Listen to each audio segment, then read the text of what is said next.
নমস্কার, কেমন আছেন সবাই? আশা করি ভালো আছেন। ওয়েব এডুকেশন চ্যানেলে আপনাদের সবাইকে স্বাগত জানাচ্ছি। আজকের ভিডিওর বিষয় ওয়েব3 ওয়ালেট।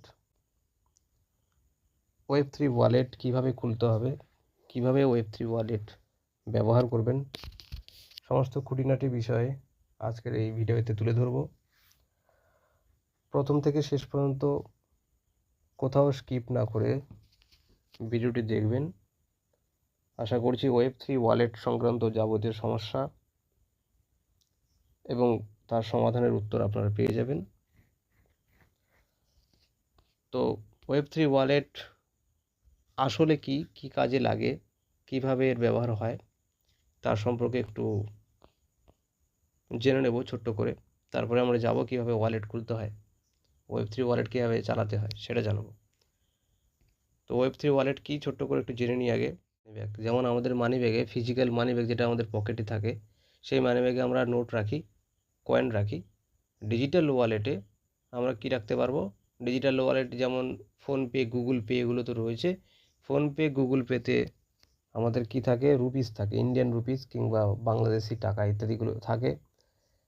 ফোনপে, গুগল পেতে ইন্ডিয়ান রুপিস রাখা যায়, টাকা রাখা যায়। এটা একটা ডিজিটাল রূপ, আমাদের ডিজিটাল রূপ। সেরকমভাবে টাকার একটা ডিজিটাল রূপ। এটা আমরা একটা ওয়ালেট থেকে একটা ওয়ালেটে, একটা অ্যাকাউন্ট থেকে একটা অ্যাকাউন্টে ট্রান্সফার করতে পারি।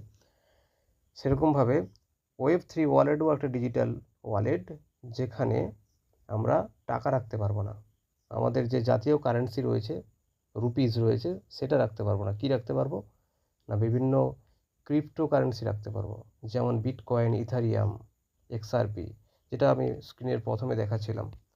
এই কারেন্সিগুলো, 1 নম্বরে আছে বিটকয়েন, 2 নম্বরে ইথেরিয়াম, 3 নম্বরে XRP, USDT, BNB, Solana, Doge, TRX, এটিএ, এক্সএলএম ইত্যাদি যে ক্রিপ্টো কারেন্সিগুলো রয়েছে, এই কারেন্সিগুলো আমরা এই ওয়ালেটে রাখতে পারবো, ওয়েব3 ওয়ালেট। তো এই ওয়ালেট কোনোভাবেই ব্যাংকের সঙ্গে কানেক্টেড নয়। যেমন ফোনপে বা গুগল পে বা অন্যান্য যে ইউপিআই অ্যাপগুলো রয়েছে, যেটা ব্যাংকের সঙ্গে কানেক্টেড। আপনি কাউকে টাকা পাঠালে আপনার ব্যাঙ্ক অ্যাকাউন্ট থেকে কেটে যায়, বা কেউ টাকা পাঠালে আপনার ব্যাঙ্ক অ্যাকাউন্টে ক্রেডিট হয়। এটা ঠিক সেরকম নয়। ব্যাঙ্ক অ্যাকাউন্টের সঙ্গে কোনো রকমের কোনো লিঙ্ক নেই, এবং এই ওয়ালেট খোলার জন্য কোনো কেওয়াইসি লাগে না। যেমন ফোনপে, গুগল পে করার জন্য কেওয়াইসি দরকার হয়, প্যান কার্ড এন্টার করতে হয়, লিমিট বাড়া। এইভাবে খাতায় লিখে নেবেন, ঠিক আছে? এইভাবে খাতায় লিখে নিলে পর আপনাদের কাজ করতে সুবিধা হবে, ভুল হবে না। সেরকমভাবে ওয়েব3 ওয়ালেটে কোনো কেওয়াইসি লাগে না, কারণ এটা ব্যাংকের সঙ্গে যুক্ত নয়। তো ওয়েব3 ওয়ালেট, এটা দিয়ে কি করা যায়? এটা দিয়ে আপনি ব্লকচেইন অ্যাপ, ব্লকচেইনের যে বিভিন্ন অ্যাপগুলো রয়েছে, যেমন গেম, অনলাইন মার্কেট বলতে যে আপনি অনলাইনে পে করতে পারবেন, কোনো দোকানে আপনি পে করতে পারবেন, কোনো বিনিয়োগ প্ল্যাটফর্মে গিয়ে পে করতে পারবেন। হ্যাঁ, এখানে অ্যাকাউন্ট খোলার জন্য ওয়েব3 ওয়ালেটে অ্যাকাউন্ট খোলার জন্য আপনার কোনো কেওয়াইসি, প্যান কার্ড, আধার কার্ড, ভোটার কার্ড ইত্যাদি কিছু লাগে না। এখানে যখন আপনি খুলবেন অ্যাকাউন্টটা, তখন আপনি পাবেন একটা প্রাইভেট কি, আর পাবেন 12টা ফ্রেজ, 12টা ওয়ার্ড, 12টা শব্দ। এই 12টা শব্দই হলো আপনার ওয়ালেটের গুরুত্বপূর্ণ চাবিকাঠি। মানে এই 12টা শব্দ আপনাকে খুব যত্ন সহকারে নোট করে খাতায় বা ডায়েরিতে লিখে রাখতে হবে। এটা যদি হারিয়ে যায় কোনোভাবে, কোনো ক্রমে, মানে আপনার সেভপাল ওয়ালেটটা কোনো কারণে, সেভপাল অ্যাপটাই আপনার মোবাইল থেকে কোনো কারণে আনইনস্টল হয়ে গেল, কিংবা আপনার মোবাইলটা হারিয়ে গেল, কিন্তু আপনার সেভপাল ওয়ালেটে যে কারেন্সিগুলো জমা আছে, সেটা আপনি কী করে উদ্ধার করবেন? তখন এই 12টা ফ্রেজ দরকার। 12টা ফ্রেজ দিয়ে আপনি আবার আপনার ওয়ালেটটা আপনার মোবাইলে, আপনার যখন নতুন মোবাইল আসবে বা আপনি যখন আবার রিইনস্টল করবেন, তখন ওই 12টা ফ্রেজ দিয়েই আপনি আপনার কারেন্সি অ্যামাউন্টগুলো উদ্ধার করতে পারবেন। আর এই 12টা ফ্রেজ হারিয়ে গেলে কোনোভাবেই ফিরিয়ে পাওয়া সম্ভব নয়। যেমন ইউপিআই অ্যাপে, যেমন ফোনপে, গুগল পে, ভীম অ্যাপ, এগুলোতে আপনি যদি পাসওয়ার্ড হারিয়ে যায় আপনার, তখন ওটিপি দিয়ে রিসেট করা সম্ভব হয়, বা ফোনপে, গুগল পে কাস্টমার কেয়ারে ফোন করে আপনি সমস্যা সমাধান করতে পারেন। টাকা কেন কাটা গেল, বা টাকা কেটে নিয়ে যে অ্যাকাউন্টে ক্রেডিট হয়নি, এই ধরনের যে বিভিন্ন সমস্যাগুলো হয়, তো সেগুলো আপনি নিতে পারেন, কাস্টমার কেয়ার আছে ওদের। কিন্তু এই Web3 ওয়ালেটের কোনো কাস্টমার কেয়ার নেই, বা ওটিপি দিয়ে আপনি পাসওয়ার্ড উদ্ধার করে নেবেন বা 12টা ফেজ পেয়ে যাবেন আবার, এমন কোনো সিস্টেম নেই। কারণ এগুলো ডিসেন্ট্রালাইজড প্রোগ্রাম। এই সমস্ত ওয়ালেটের কোনো মালিক নেই, কোনো কোনো নেই, কোনো কারোর ব্যক্তিগত জিনিস নয়। এটা সম্পূর্ণ হচ্ছে ব্লকচেনের উপর নির্ভর। এটা কেউ কন্ট্রোল করতে পারে না। একবার তৈরি করে ছেড়ে দেওয়া হয় ব্লকচেনের মধ্যে, সেটা চলতে থাকে। সুতরাং এটা ডিসেন্ট্রালাইজ প্রোগ্রাম, তাই এখানে কোনো মালিকানা নেই। বারবার একটাই কথা বলা যে 12টা ফ্রেজ খুবই মূল্যবান, এটাই চাবিকাঠি। এটা হারিয়ে গেলে কিন্তু পাওয়া সম্ভব নয়, ওয়ালেট আর ফিরে পাওয়া সম্ভব নয়। সুতরাং সেইভাবে খুব সতর্কতার সহিত 12টা ওয়ার্ড গুছিয়ে রাখবে এবং ওটাকে ব্যবহার করবে, এবং ওটা হস্তান্তরিত করা মানে 12টা ফ্রেজ যেই পাবে সেই কিন্তু তোমার ওয়ালেটটা অ্যাক্সেস করতে পারবে। ওয়ালেটে মালকড়ি যা আছে সব সে তুলে নিতে পারবে। এই জন্য খুব সাবধান, 12টা ফ্রেজ যত্ন সহকারে। এটা আগে বলে দিলাম। তো কী ধরনের কারেন্সি থাকে সেটাও দেখিয়েছি। তো এবারে আমরা যাব কিভাবে ওয়ালেট ওপেন করতে হয়। ওয়ালেট ওপেন করার জন্য আমরা চলে যাব প্লে স্টোরে। প্লে স্টোরে গিয়ে সার্চ করব।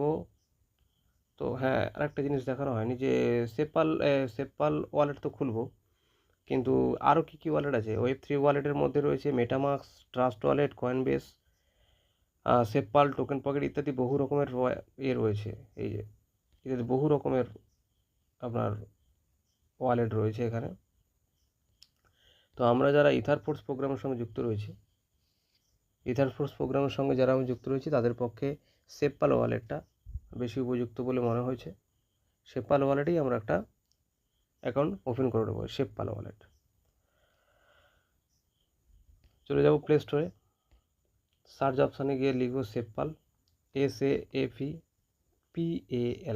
সেপপাল। এই ব্লু কালারের একটা, এইটা পার্পেল কালারের একটা আসবে, এটাই হচ্ছে সেপপালের লোগো এইটা। তো আমার ইনস্টল করা আছে যেহেতু, আমি আবার ওপেন করব। ওপেন করলে এরকম একটা ফিগার আসবে সামনে, এরকম একটা ড্যাশবোর্ড আসবে। এখানে 3টে অপশান দেখা যাচ্ছে: create new wallet, add existing wallet, connect hardware wallet. যাদের এখানে প্রথম দুটো অপশান রয়েছে ক্রিয়েট নিউ ওয়ালেট, যাদের 12টা ফেজ কাছে রয়েছে, মানে আগে ওয়ালেট ওপেন করা ছিল, এই মুহূর্তে হারিয়ে গেছে বা আনইনস্টল হয়ে গেছে, তাদের ক্ষেত্রে কি হয় না, ওই অ্যাড এক্সিস্টিং ওয়ালেটে ক্লিক করতে হয়। দ্বিতীয়টা কি করে পাবে ফিরে add existing wallet, add existing ওয়ালেটে ক্লিক করে 6টা ডিজিট পাসওয়ার্ড ডিজিট আপনার যেটা আগে ছিল সেটাও দিতে হবে, বা নতুন করে দিতে পারেন। আমি নতুন করে দিচ্ছি ডিজিট।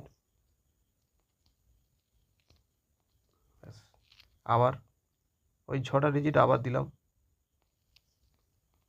যে কোনো আপনার মনোমতো যে কোনো সংখ্যা 6টা দিলেন। এবার আপনার ফিঙ্গারপ্রিন্ট চাইলে ফিঙ্গারপ্রিন্ট দেবেন, বা স্কিপ করলে স্কিপ করতে পারেন। এই যে এখানে লেখা আছে ইম্পোর্ট ওয়ালেট, দেখতে পাচ্ছেন এই জায়গাটা, খালি জায়গাটা, এখানে ট্যাপ করুন। এখানে আপনার যে 12টা পেজ রয়েছে সেই 12টা পেজ এইভাবে লিখে যান। এই 1 নম্বরে, 2 নম্বরে ধরুন এই একটা দিলাম আমি,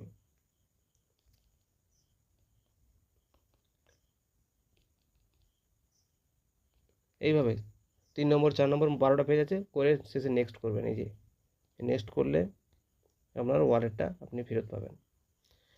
ঠিক আছে, এটা দেখালাম যাদের ওয়ালেট হারিয়ে গেছে তাদের জন্য। এইভাবে 12টা পেজ আপনার কাছে থাকলে হারিয়ে যাওয়া ওয়ালেট আপনি খুঁজে পাবেন। এবারে যাদের একদম নেই, ওয়ালেট নেই, যারা কাজ শুরু করবে, ওয়ালেট দরকার, তারা কীভাবে ওয়ালেট করবে, তাদের জন্য ক্রিয়েট নিউ ওয়ালেট প্রথম অপশান। এখানে প্রথম অপশানে যাব, এটা প্রথম অপশানে গেলে ক্রিয়েট নিউ ওয়ালেটে গেলে এখানে চাইছে ক্রিয়েট 6 ডিজিট পাসওয়ার্ড। যে কোনো 6টি সংখ্যা আপনি মনে রাখতে পারবেন, যে কোনো 6টি সংখ্যা এখানে দিতে হবে আপনার। আমি 6টা সংখ্যা দিলাম, ওইটি আবার দিতে হবে 6টি সংখ্যা, আরেকবার দিলাম। এবারে enable touch ID for wallet security, touch ID ফিঙ্গারপ্রিন্টটা দেবেন, যদি ফিঙ্গারপ্রিন্টের সাইন দেখায় সামনে ড্যাশবোর্ড আসে, ফিঙ্গারপ্রিন্ট দিলাম। Creating your wallet is ready. So এখন কি করব, এখন অপশান দেখাচ্ছে ব্যাকআপ, ব্যাকআপে যেতেই হবে। এই যে ব্যাকআপ অপশানটা, এটা ব্যাকআপে যাব। এই জায়গাটা খুব মন দিয়ে দেখুন, ব্যাকআপে ক্লিক করলাম। ব্যাকআপে ক্লিক করার পর দুটো অপশান পাচ্ছি, এক হচ্ছে গুগল ড্রাইভ একটা অপশান পেয়েছি, আর একটা পেয়েছি ম্যানুয়াল একটা অপশান, আর গুগল ড্রাইভ একটা অপশান রয়েছে। ব্যাকআপ ম্যানুয়ালি যেটা রয়েছে সেটা সবচেয়ে ভালো, সহজে যেটা আমরা অ্যাক্সেস করতে পারবো, নিজের হাতের কাছে থাকবে। আর গুগল ড্রাইভ যেটা রয়েছে ওটা একটু জটিলতার মধ্যে পড়ে যাবেন, অনেকে খুঁজে পাবেন না। যাই হোক, আমি ব্যাকআপ ম্যানুয়ালিতে যাচ্ছি, মানে সেকেন্ড অপশানটায়, এইটা এই সেকেন্ড অপশানটায় যাচ্ছি। আর সেকেন্ড অপশানটার পাশে দেখুন একেবারে ডান দিকে তিনটে ডট আছে, তিনটে ছোট ছোট ডট আছে। এই তিনটি ডটে ক্লিক করলে এখানে চেক মার্ক আছে পাশে একদম ডান দিকে, এই জায়গাটাতে এই যে চেক মার্ক, এই যে চেক মার্ক, এই যে চেক মার্ক, এই চেক মার্কগুলো করে নেব। গ্রিন হয়ে গেল। আন্ডারস্টুডে ক্লিক করলাম নিচে। ওই যে পাসওয়ার্ডটা আপনি আগে দিয়েছিলেন 6টা সংখ্যা, ওই 6টা সংখ্যা আবার দিতে হবে, ওই 6টা সংখ্যা আগে আবার দিতে হবে আপনাকে। এই এবারে দেখুন স্ক্রিনটা ব্ল্যাক হয়ে গেছে, কারণ এখানে শো করাচ্ছে 12টা ডিজিট। আমি তো লাইভ রেকর্ড করছি, ওই জন্য ওটা স্ক্রিনে রেকর্ড হবে। এইভাবে খাতায় লিখে নেবেন, ঠিক আছে? এইভাবে খাতায় লিখে নিলে পর আপনাদের কাজ করতে সুবিধা হবে, ভুল হবে না। করবেন ঠিক সিরিয়াল অনুযায়ী, একে যে ওয়ার্ডটি রয়েছে একে তুলবেন, যেটা 2তে আছে 2-এ তুলবেন, যেটা 3-এ আছে 3-এ তুলবেন, যেটা 4-এ 5-এ 6-এ, যেটা যেমন সিরিয়ালি আছে সিরিয়ালি তুলতে হবে। এবার 5-এরটা 3-এ তুললেন, 9-এরটা 2-এ তুললেন, এমন নয়, সেখান থেকে তুললে হবে না, সিরিয়ালি তুলবেন। একে যেটা আছে একে তুলবেন, যেটা 2-এ আছে 2-এ তুলবেন। তোলা হয়ে গেলে একটা খাতায় তুলে নেওয়ার পরে নেক্সট, নিচে অপশান আছে নেক্সট অপশানে যান। এই নেক্সট অপশান গেলাম। নেক্সটে যাওয়ার পর কি দেখাচ্ছে, 1 2 3 4 5 6 সব উপরে ব্ল্যাক আছে, মানে ব্ল্যাক নয়, ব্ল্যাঙ্ক, খালি হয়েছে অবস্থায়। তো একে যে ওয়ার্ডটা তুলেছিলেন একে লিখে দিন পরপর 12টি ওয়ার্ড বা 12টি ফেজ ঠিকঠাক জায়গায় বসিয়ে দেওয়ার পরে নিচে ভেরিফাই আছে, ভেরিফাইতে ক্লিক করুন। ব্যাস, এবার নোটিফিকেশান অ্যালাউ করে নিতে পারেন। ওয়েলকাম টু সেপপাল, এগুলো বিভিন্ন গাইড দিচ্ছে আপনাকে কোথায় কী অপশান আছে সেটা দেখানোর জন্য। নেক্সট করে চলে যাবেন। এবারে এই যে নিচে এই জায়গাটা দেখেন, এটাকে কেটে দিতে হবে, নাহলে আপনি কাজ করতে পারবেন না। এই যে সিকিউরিটি, এই যে এই জায়গাটা আছে না,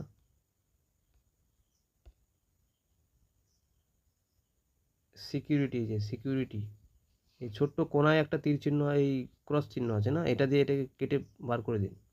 তাই এবার নিচের দিকে আসুন, নিচের দিকে স্ক্রল করে নিচের দিকে আসলে দেখবেন ম্যানেজ কয়েন বলে একটা কথা রয়েছে। এই ম্যানেজ কয়েন, এই যে ম্যানেজ কয়েন, এই যে ম্যানেজ কয়েন কথাটা রয়েছে, এই ম্যানেজ কয়েনে ক্লিক করুন।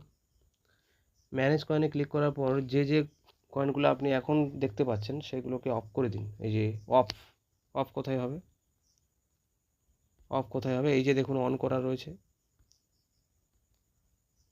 এই যে অন করা রয়েছে না, এগুলোকে আরেকবার টাচ করলে অফ হয়ে যাবে। এই অফ হয়ে যাচ্ছে একটা একটা করে, টাচ করলেই অফ হয়ে যাবে। এই আর যেগুলো অফ হয়ে গেল সেগুলো নিচে দেখুন হোয়াইট হয়ে গেছে আবার। তো আমরা রাখবো কি, তাহলে সব যদি অফ হয়ে গেল তাহলে রাখবোটা কি? এখন দেখুন কেউ নেই সামনে, আবার ম্যানেজ কয়েনে যাব। ম্যানেজ কয়েনে গিয়ে ইথারিয়াম লিখবো, ইথারিয়াম ETH, এইখানে এই সার্চ অপশানে এইখানে আবার দেখাচ্ছে। আমি ম্যানেজ কয়েনে আবার আসবো, আর একবার দেখুন ম্যানেজ কয়েনে ক্লিক করলাম, এই যে ম্যানেজ কয়েনে ক্লিক করলাম। ম্যানেজ কয়েনে ক্লিক করার পরে এখানে সার্চ অপশানে ক্লিক করব, সার্চ অপশানে ক্লিক করে লিখবো ইথারিয়াম, ETHEREUM, ইথারিয়াম। ইথারিয়ামের অনেকগুলো ভাগ রয়েছে, Ethereum ERC20, mantra, Pacific, scroll, এর বিভিন্ন নাম দেখতে পাচ্ছেন। আমরা নেব এই কয়েনটা, এইটা আমাদের ওয়ালেটে রাখবো, নাহলে ইথারফোর্সে কাজ করতে পারবো না। ইথারফোর্সে কাজের জন্য আমাদের এই ওয়ালেটটা দরকার, এই কয়েনটা, এই কারেন্সিটা দরকার, ইথারিয়াম অপটিমিস্টিক ইথারিয়াম। এটা পাশে একটা প্লাস চিহ্ন আছে, প্লাস চিহ্নে ক্লিক করে দেবো। প্লাস চিহ্নে ক্লিক করলে দেখবো শুধু ওইটাই এসছে, আর কোনো কয়েন নেই। যেটা যখন দরকার হবে, যে কয়েনটা আমাদের রিসিভ করার দরকার হবে কিংবা কাউকে পাঠানোর দরকার হবে, তখন সেটা আমরা ম্যানেজ কয়েনে গিয়ে এইভাবে অন অফ করে নেব। এখন আমাদের দরকার আছে শুধু ETH অপটিমিজম, সুতরাং এটাই আমি নিয়ে আসলাম আর সবগুলো এই মুহূর্তে অফ করে রাখলাম। এরপরে কি করব না, এই অপটিমিজমের উপরে ক্লিক করুন। ক্লিক করলে এই তিনটে অপশান পাবেন, সোয়াপ, রিসিভ, সেন্ড। এখন আপনাকে কিছু কয়েন তো রিসিভ করতে হবে, কিছু অপটিমিজম তো লাগবে, কিছু ইথারিয়াম তো লাগবে, না হলে আপনি প্রোগ্রাম চালু করতে পারবেন না। তো তার জন্য রিসিভ অপশানে ক্লিক করবেন। এই যে রিসিভ অপশানে ক্লিক করলে কি আসবে না, একটা QR কোড আসবে। নেক্সট করে দিন, যদি সব দেখায়, নতুন ওয়ালেট খুললে এগুলো দেখাবে। তো এই রিসিভ অপশানে ক্লিক করলে এই ধরনের একটা QR কোড শো করছে, সরাসরি তাকে আপনি দিতে পারেন, দেখালে সে স্ক্যান করে আপনাকে পাঠাতে পারবে। বা নিচে দেখুন একটা অ্যাড্রেস রয়েছে, নিচে একটা অ্যাড্রেস দেখা যাচ্ছে, এই অ্যাড্রেসটা, এটাকে এখানে কপি করে নিন, এই জায়গায় মারলে কপি হয়ে যাবে। কপি করলে কপিড হয়ে গেল। এবার আপনি হোয়াটসঅ্যাপে বা ইমেল করে ওই অ্যাড্রেসটা পাঠিয়ে দিলে আপনার যতটা ইথেরিয়াম দরকার ততটা ইথেরিয়াম আপনার ওয়ালেটে এসে পড়বে। ওয়ালেটে আসলে পর তারপরে আপনার ওয়ালেটটা অ্যাক্টিভ হয়ে গেল এবং ইথারপোর্টসের যে কাজটা আপনার তখন শুরু করা সম্ভব হবে। আর আপনি যদি কাউকে পাঠাতে চান তখন কী হবে, তখন আপনার কাছে কিছু ইথারিয়াম আছে, আপনি কাউকে পাঠাবেন, তখন আপনাকে সেন্ড করতে হবে। এই সেন্ড অপশান রয়েছে, এই ইথারিয়ামের উপরে ক্লিক করুন। ক্লিক করলে এই যে সেন্ড অপশান রয়েছে, তো আমি সেন্ড করলাম। সেন্ড করলে যেখান থেকে আমি অ্যাড্রেসটা, আমাকে যে অ্যাড্রেস পাঠিয়েছে ইথারিয়াম নেওয়ার জন্য, সেই অ্যাড্রেসটা এই 2 জায়গাতে আমি পেস্ট করে দিলাম। এই 2 এর জায়গাতে এইখানে সাপোজ আমি এই অ্যাড্রেসটা পেস্ট করে দিলাম। পেস্ট করার পরে কত ইথেরিয়াম পাঠাবো, এখানে অ্যামাউন্ট দিলাম, এই জায়গায় অ্যামাউন্ট, আর কিছু না, অ্যাড্রেস আর অ্যামাউন্টটা দিলেই হবে। অ্যামাউন্ট আমি সাপোজ 0.001 ইথেরিয়াম পাঠাবো। আমার যেহেতু এই ওয়ালেটে একদম ব্যালেন্স নেই, তাহলে দেখাচ্ছে ইনসাফিসিয়েন্ট ব্যালেন্স। দেখুন 0.001, কিছুদিন আগে $3 ছিল, $3 দিয়ে সবাই জয়েনিং করেছে। তো আজকে সেটা হয়ে গেছে কত, $4.5। ইথারিয়ামের দাম বেড়ে গেল, কিন্তু ওই 0.001 ইথারিয়ামের ইকুইভ্যালেন্ট হয়ে গেছে $4.5 দাম, কিন্তু বাড়তে গেছে। এটা বাড়তেই থাকবে, যত দিন পেরোবে এটা বাড়তে থাকবে। আগে $4 $3 কাজ হয়ে যেত, এখন $3 হবে না, $1.5 বেড়ে গেছে। তারপরে বুঝতে পারছেন কীভাবে ক্রিপ্টোকারেন্সি কীভাবে কাজ করে, কোনো দিন থেমে থাকে না। তো এই হলো মোটামুটি সেপপাল ওয়ালেট খোলা। এবারে সেপপাল ওয়ালেট খোলা হয়ে গেলে এবারে আমরা ইথারপোর্টসের জয়েনিং পদ্ধতিটা, কীভাবে ইথারপোর্টসে আমরা সিনিয়রের লিঙ্ক নিয়ে জয়েন করব, সেটা একটা আলাদা ভিডিওতে দেখাবো। আজকের এই অবধি থাক। ওয়ালেটটা খোলার পরে আপনারা ওই ওয়ালেট ফেসটা সুন্দর করে গুছিয়ে রাখবেন, এইটাই আপনাদের সবচেয়ে গুরুত্বপূর্ণ জায়গা। তো আজকে এই পর্যন্ত রইল, পরবর্তী ভিডিওতে আপনাদের জয়েনিং প্রসেস দেখাবো, সাথে থাকবেন। আর যদি পারেন চ্যানেলটা সাবস্ক্রাইব করে দেবেন, তাহলে আপনাদের পরবর্তী ভিডিওগুলো বা পরবর্তী যা যা আসবে আপনারা পাবেন।